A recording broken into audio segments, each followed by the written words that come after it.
Le cimetière de Romagne sous Montfaucon, un témoignage de l'ampleur des pertes américaines pendant l'offensive Meuse-Argonne. Un épisode majeur de l'histoire de l'armée des États-Unis durant lequel des soldats se sont distingués. Parmi eux, un sergent au profil insolite, Stubby, devenu le chien le plus décoré de la guerre.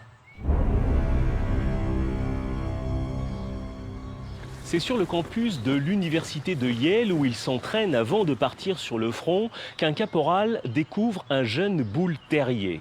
Très vite, l'animal devient la mascotte du régiment et l'accompagne en France. Surnommé Stubby, c'est-à-dire trapu, le chien passe 18 mois sur le front. Il participe au combat au Chemin des Dames, à Château-Thierry, à Saint-Mihiel et en Argonne.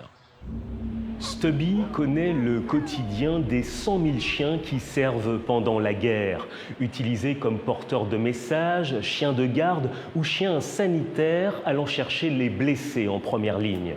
Leur présence apporte un support psychologique aux combattants.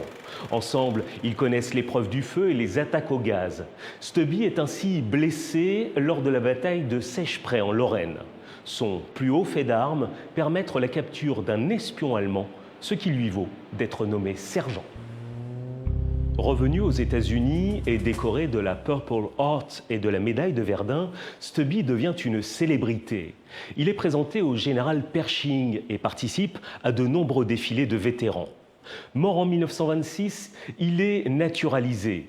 Exposé à la Smithsonian Institution de Washington, il rappelle aujourd'hui aux visiteurs l'enfer qu'ont connu plus d'1 million d'Américains pendant la Grande Guerre.